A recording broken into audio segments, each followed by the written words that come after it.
Hello students, आज की video lecture में हम विन्यास का अवरोधन तथा प्रतिलोमन के बारे में देखने वाले हैं, जिसको हम retention and inversion of configuration के नाम से भी जानते हैं। जब किसी असममित कार्बन परमाणु के विन्यास को कोई अन्य समूह के प्रतिस्थापन द्वारा उसके ठीक विपरीत विन्यास में परिवर्तित कर दिया जाता है, यौगिक के विन्यास का प्रतिलोमन या इन्वर्सन कहलाता है। क्या बोला गया है कि जब किसी असममित कार्बन परमाणु के विन्यास को किसी अन्य समूह के द्वारा हम प्रतिस्थापित कर देते हैं तो उसको हम क्या कहते हैं, उस विन्यास के परिवर्तन को ही हम क्या कहते हैं, प्रतिलोमन या इन्वर्सन कहते हैं। असममित कार्बन परमाणु मतलब क्या बोला गया है कि ऐसा कार्बन परमाणु जिसके चारों ओर उपस्थित जो समूह हैं वो अलग अलग हों तो उसको हम क्या कहते हैं, असममित कार्बन परमाणु कहते हैं। तो यदि असममित कार्बन परमाणु से जुड़े जो समूह हैं वो किसी अन्य समूह द्वारा यदि प्रतिस्थापित कर दिए जाते हैं तो उसको हम क्या कहते हैं, प्रतिलोमन या इन्वर्सन कहते हैं। किरेल कार्बन परमाणु पर द्विआण्विक नाभिक स्नेही प्रतिस्थापन अभिक्रियाओं द्वारा हमेशा विन्यास का प्रतिलोमन होता है। किरेल कार्बन से संलग्न परमाणु अथवा समूहों को अन्य समूहों द्वारा प्रतिस्थापित करने पर यदि विन्यास अपरिवर्तित रहता है तो हम कह सकते हैं कि यौगिक के विन्यास में अवरोधन है। यहाँ पर बोला गया है कि जो किरेल कार्बन होते हैं उनसे जुड़े जो भी एटम्स होते हैं या समूह होते हैं उनको जब अन्य समूह द्वारा क्या किया जाता है, प्रतिस्थापित किया जाता है, बट उनके विन्यास में क्या होता है, किसी प्रकार का चेंजेस नहीं होता या उनका कॉन्फ़िगरेशन अपरिवर्तित रहता है, तब उसको हम अवरोधन या रिटेंशन के नाम से भी जानते हैं। विन्यास में प्रतिलोमन को 2 ब्रोमो ऑक्टेन पर सोडियम हाइड्रोक्साइड की क्रिया द्वारा 2 ऑक्टेनॉल में परिवर्तन से स्पष्ट किया जा सकता है। विन्यास में प्रतिलोमन को यहाँ पर एक एग्जाम्पल दिया गया है, कौन सा वाला, 2 ब्रोमो ऑक्टेन पर सोडियम हाइड्रोक्साइड की क्रिया द्वारा 2 ऑक्टेनॉल में परिवर्तित किया जा सकता है। तो एग्जाम्पल में इसको हम अच्छे से समझेंगे। इन दोनों यौगिकों में एक किरेल कार्बन परमाणु है, अतः प्रत्येक का प्रतिबिंब रूपों में युग्म रूपों में अस्तित्व हो सकता है। तो यहाँ पर बोला गया है ये है 2 ब्रोमो ऑक्टेन, इसका नाम क्या है, 2 ब्रोमो ऑक्टेन। इस डायग्राम में 2 ब्रोमो ऑक्टेन का इनेंशियोमर फॉर्म है, उसका प्रतिबिंब रूप है। तो सामने में यहाँ पर मिरर लगा दिया है। इसमें एक एसिमेट्रिक कार्बन सेंटर है या किरेल कार्बन है, जिसमें क्या है, ऐसा कार्बन एटम जो 4 डिफरेंट टाइप्स के ग्रुप से जुड़े हुए होते हैं उसको एसिमेट्रिक कार्बन कहते हैं। इसका नाम है 2 ब्रोमो ऑक्टेन। अब इसमें हम लोग क्या लगाते हैं, सामने में यदि मिरर लगा लेते हैं तो मिरर में इसका मिरर इमेज बनता है। ये ब्रोमीन वाला ग्रुप ये इधर इसके पास में बनेगा, C6H13 का ये यहाँ पर बनेगा, CH3 का यहाँ पर बनेगा, यहाँ पर हाइड्रोजन चूँकि यहाँ पर ये थोड़ा दूर है तो ये भी क्या होगा, इधर दूर बनेगा। तो ये क्या है, एक दूसरे के प्रतिबिंब रूप हैं। उसी तरह से 2 ऑक्टेनॉल का देखते हैं यहाँ पर मिरर डाल के, तो इसका भी क्या बनता है, मिरर इमेज बनता है। ये OH ग्रुप वाला जो है वो पास में बनेगा और ये जो H है हाइड्रोजन है वो उससे थोड़ा दूर में बनेगा। तो इस तरह से इनके एक किरेल कार्बन इसमें प्रेजेंट है और साथ ही इसके प्रतिबिंब रूप दोनों को ये बताता है। इन यौगिकों में bromide first and alcohol third का विन्यास समान है, अतः एल्कोहल में OH की आपेक्षिक स्थिति वही है जो ब्रोमो यौगिक के ब्रोमीन की है। यहाँ पर ब्रोमीन और यहाँ पर OH इन दोनों की स्थिति क्या है, सेम है। ये दोनों एक ही पोजीशन पर प्रेजेंट हैं। ये ब्रोमो वाला कंपाउंड है और ये ऑल वाला कंपाउंड है। एल्कोहल में OH की आपेक्षिक स्थिति वही है जो ब्रोमीन यौगिक के ब्रोमीन की है। तो वहीं पर बोला गया है कि ब्रोमीन और जो OH ग्रुप है उनकी स्थिति क्या है, दोनों की सेम है। जब सोडियम हाइड्रोक्साइड को अनुकूल परिस्थिति में R ब्रोमो ऑक्टेन के साथ क्रिया कराई जाती है तब इसमें S या ऑक्टेनॉल प्राप्त होता है, 2 ऑक्टेनॉल प्राप्त होता है। तो ये है हम लोग का ब्रोमो वाला कंपाउंड। जब इसको हम NaOH के साथ रिएक्शन कराते हैं तब इसमें क्या बनता है, 2 ऑक्टेनॉल का फॉर्मेशन होता है। अर्थात जो यहाँ पर ब्रोमीन वाला है वो ब्रोमीन जो ग्रुप है वो किसके थ्रू रिप्लेस हो गया है, इस OH ग्रुप के द्वारा यहाँ पर रिप्लेस हो गया है। तो इस तरह से इसमें ब्रोमो वाले कंपाउंड से ये ऑल वाले ग्रुप में ये रिप्लेस हो गया है। और दोनों के विन्यास में किसी प्रकार का चेंजेस नहीं हुआ है। ठीक, तो इसमें क्या बोला गया है कि जो प्रतिलोमन होता है, इन्वर्सन जो होता है, उसमें कैसा होता है कि किसी कीरल सेंटर कार्बन में उपस्थित जो चारों ग्रुप हैं उनमें से किसी एक ग्रुप का किसी अन्य ग्रुप से क्या हो जाता है, प्रतिस्थापित हो जाता है। यहाँ पर क्या हुआ है, जो ब्रोमीन ग्रुप है वो OH ग्रुप द्वारा क्या हो गया है, रिप्लेस हो गया है। तो रिप्लेस होने के कारण इनके विन्यास में कुछ चेंजेस हुआ क्या, नहीं हुआ। तो इसलिए इसको हम क्या कहेंगे, यहाँ पर इन्वर्सन हुआ है। अभिक्रिया में OH समूह ब्रोमीन का स्थान ग्रहण नहीं किया है। यहाँ पर ब्रोमीन तथा OH के विन्यास एक दूसरे के विपरीत में है, अतः यहाँ अभिक्रिया के दौरान विन्यास का प्रतिलोमन हो गया है। यह SN2 अभिक्रिया और ऐसे अभिक्रिया में हमेशा विन्यास का प्रतिलोमन या इन्वर्शन होता है। यहाँ पर क्या बोला गया है, ये उसके प्लेस पर आया नहीं है, बस इसमें रिप्लेसमेंट का प्रोसेस हुआ है और इसमें क्या को बताया गया है, प्रतिलोमन को बताया गया है। अब हम देखते हैं प्रतिलोमन जो होता है उसमें हम देखेंगे वॉल्डेन प्रतिलोमन या वॉल्डेन इन्वर्शन के बारे में। यह पाया गया है कि जब किसी असममित कार्बन परमाणु में से जुड़े हुए कोई परमाणु या समूह का किसी अन्य प्रतिस्थापी द्वारा विस्थापित करने पर बने हुए यौगिक का विन्यास या तो अपरिवर्तित रहता है अर्थात प्रारंभिक पदार्थ के विपरीत हो जाता है। यहाँ पर ये बोला गया है, जो हम लोग का एसिमेट्रिक कार्बन सेंटर है ये वाला, यहाँ पर जब कोई एटम या समूह का किसी अन्य प्रतिस्थापी के द्वारा क्या किया जाता है, विस्थापित किया जाता है, तो उनसे बना जो कंपाउंड होता है उसका क्या होता है, कॉन्फ़िगरेशन या विन्यास जो होता है वो या तो अपरिवर्तित रहता है या जो प्रारंभिक पदार्थ होता है, ये प्रारंभिक पदार्थ है उसके विपरीत मिलता है। प्रतिस्थापन की क्रिया के साथ साथ विन्यास में भी प्रतिलोमन होने को वॉल्डेन प्रतिलोमन या फिर वॉल्डेन इन्वर्शन कहते हैं। क्या बोला गया है, जब इसमें प्रतिस्थापन या सब्स्टिट्यूशन की क्रिया होती है तो साथ साथ उसके विन्यास में भी क्या हो जाता है, प्रतिलोमन हो जाता है, इन्वर्शन की प्रक्रिया हो जाती है, इसलिए इसको हम वॉल्डेन प्रतिलोमन या वॉल्डेन इन्वर्शन के नाम से भी जानते हैं। विन्यास में परिवर्तन के साथ साथ यौगिक के ध्रुवण घूर्णता भी प्रायः परिवर्तित हो जाती है। तो विन्यास में परिवर्तन के साथ साथ यौगिक की जो ध्रुवण घूर्णता होती है उसमें भी क्या हो जाता है, परिवर्तन हो जाता है, किंतु यह आवश्यक नहीं है। यह हर एक कंपाउंड में संभव हो ऐसा जरूरी नहीं है। इस घटना को सर्वप्रथम वॉल्डेन ने सन 1893 में मैलिक को प्लस मैलिक को माइनस मैलिक में और इसके माइनस या L रूप को प्लस या D रूप में परिवर्तित करके खोजा।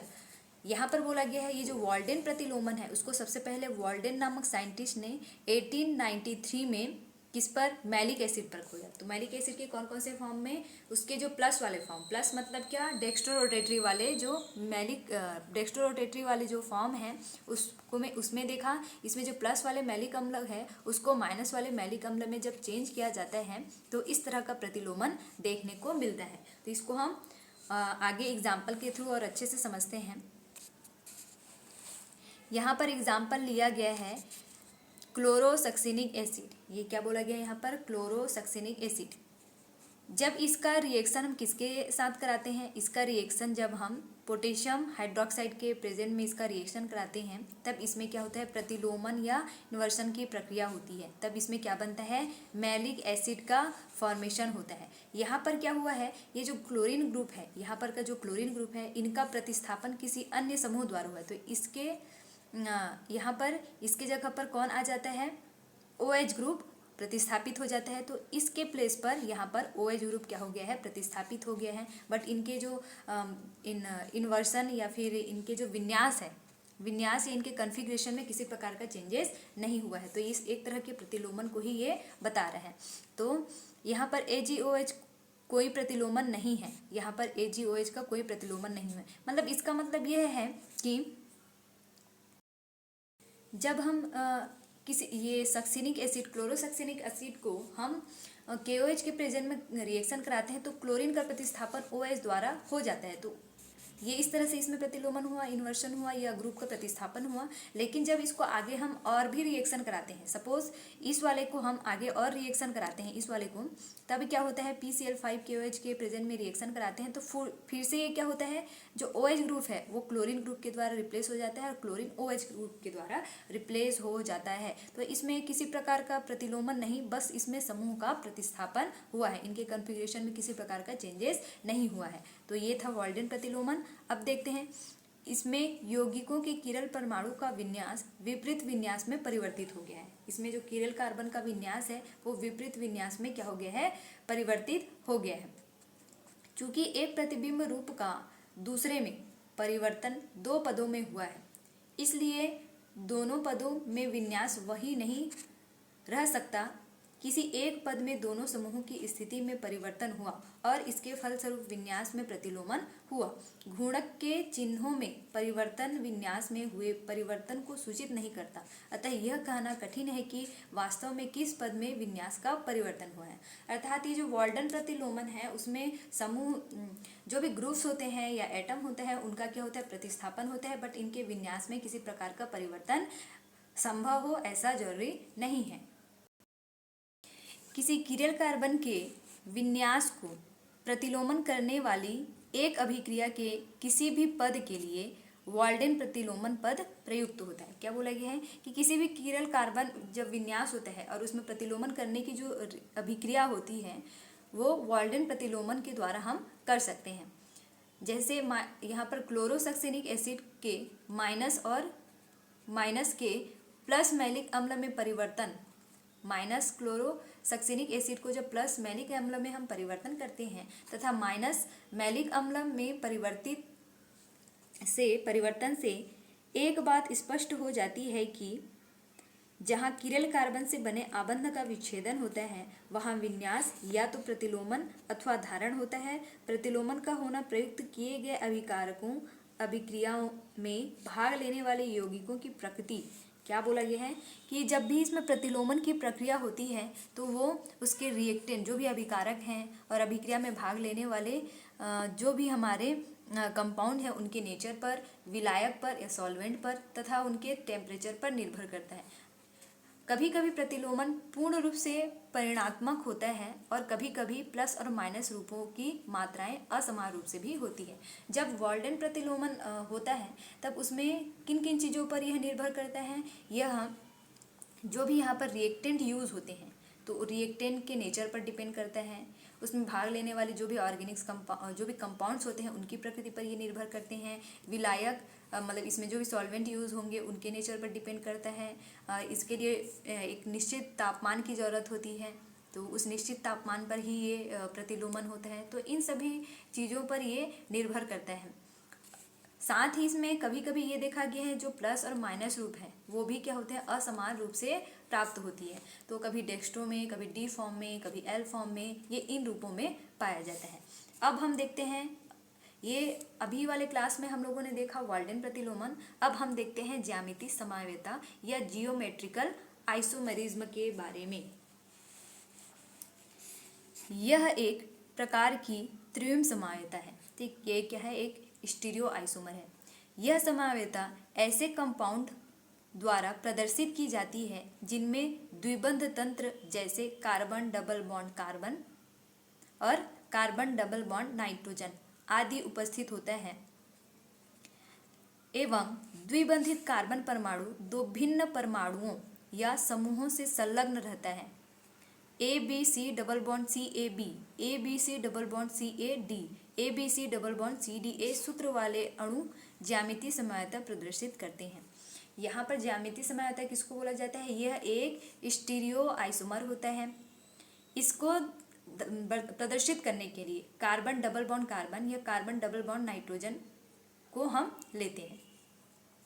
यहाँ पर AB, यहाँ पर AB या यहाँ पर DA क्यों लिया गया है, ये उसमें उपस्थित कार्बन डबल बॉन्ड कार्बन के दोनों तरफ के समूहों को या उनसे जुड़े जो एटम्स हैं उनको ये रिप्रेजेंट करता है।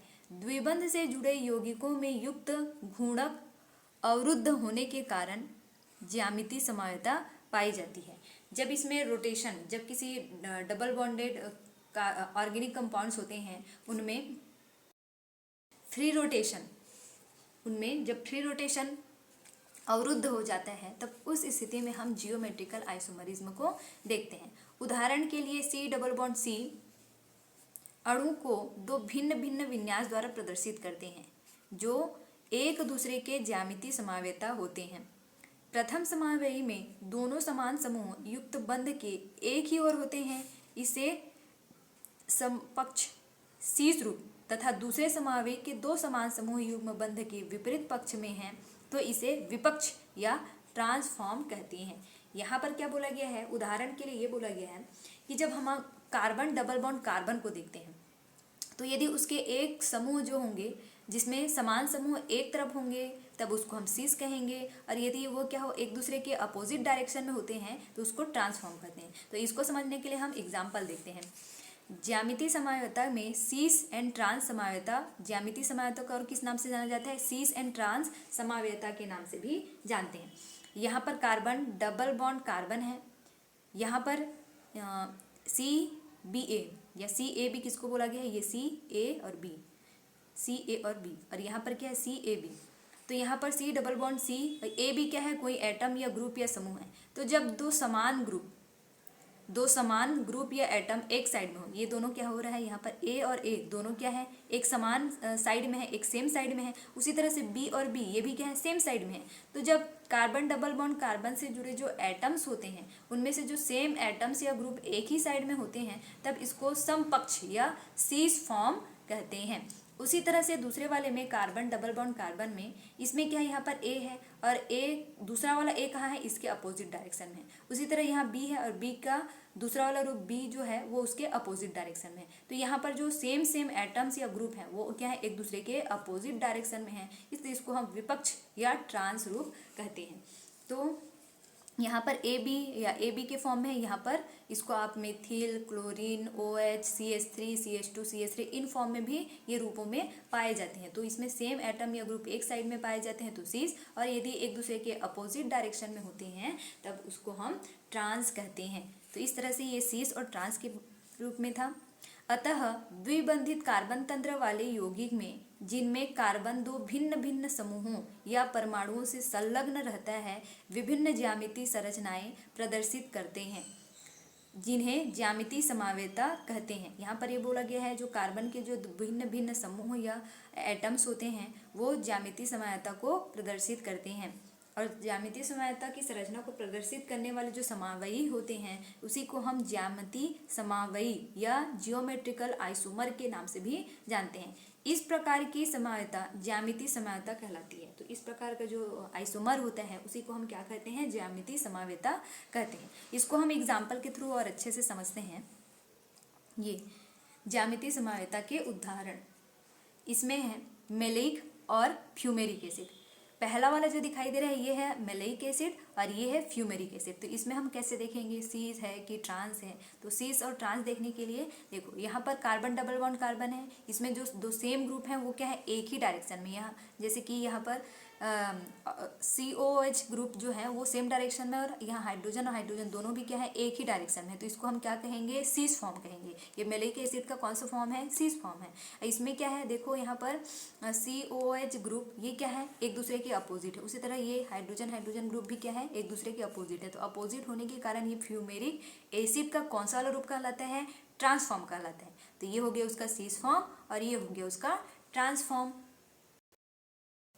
उसी तरह से सिट्रोकोनिक तथा मीजोकोनिक एसिड में देखते हैं तो इसमें क्या है, जो COOH ग्रुप ये दोनों सेम है, तो दोनों सेम ग्रुप एक ही साइड में है, तो ये कैसा फॉर्म कहलाएगा, उसका सीस फॉर्म कहलाएगा। भले एक तरफ का ग्रुप क्या हो, एसिमेट्रिक हो या फिर सिमेट्रिक हो, वो उससे हम नहीं बता सकते, लेकिन उसमें से यदि एक भी ग्रुप यदि समान निकल जाता है तो वो सीस फॉर्म कहलाता है। उसी तरह से इसमें देखते हैं मीजोकोनिक एसिड। इसमें क्या है, COOH ग्रुप और COH ग्रुप दोनों समान है और ये दोनों कैसी हैं, एक दूसरे की विपरीत दिशा में है। तो इसको हम क्या कहेंगे, उसका ट्रांसफॉर्म। ये है उसका सीस फॉर्म और ये है उसका ट्रांसफॉर्म। उसी तरह से है डाईब्रोमोएथिलीन। तो डाईब्रोमोएथिलीन में देखेंगे तो कार्बन डबल बॉन्ड कार्बन में जो इसमें ब्रोमीन और इधर ब्रोमीन, दोनों क्या है, एक ही साइड में है, और ये इसमें हाइड्रोजन और हाइड्रोजन दोनों एक ही साइड में है, तो ये क्या कहलाएगा, उसका सीस फॉर्म। उसी तरह डाईब्रोमो एथिलीन में देखेंगे तो ये ब्रोमीन और ब्रोमीन क्या है, एक दूसरे के अपोजिट है, और यहाँ हाइड्रोजन और हाइड्रोजन भी क्या है, एक दूसरे के अपोजिट है, तो ये उसका ट्रांसफॉर्म कहलाएगा। ये सीस फॉर्म था जिसको हम समपक्ष रूप कहते हैं, उसी तरह से ट्रांसफॉर्म जिसको हम विपक्ष रूप कहते हैं। उसी तरह से है अगला एग्जाम्पल 2-ब्यूटीन। तो 2-ब्यूटीन में कार्बन डबल बॉन्ड कार्बन है, इसमें जो मेथिल ये CH3 और ये CH3 दोनों सेम ग्रुप हैं और ये एक ही डायरेक्शन में है। उसी तरह से हाइड्रोजन और हाइड्रोजन ये क्या है, एक दूसरे के एक ही डायरेक्शन में है, तो ये क्या कहलाएंगे, उसका सीस फॉर्म इसको कहेंगे। उसी तरह से इसमें देखते हैं तो यहाँ कार्बन डबल बॉन्ड कार्बन है और यहाँ पर मेथिल और मेथिल ये क्या है, एक दूसरे के अपोजिट है, और ये हाइड्रोजन और हाइड्रोजन भी क्या है, एक दूसरे के अपोजिट है, तो ये कहलाता है उसका विपक्ष या ट्रांसफॉर्म। ये सीस फॉर्म है, ये ट्रांसफॉर्म है। तो चलिए स्टूडेंट्स, आज की क्लास में हम लोगों ने सीस और ट्रांस दोनों फॉर्म को देखा। नेक्स्ट में हम नए टॉपिक के साथ कवर करेंगे।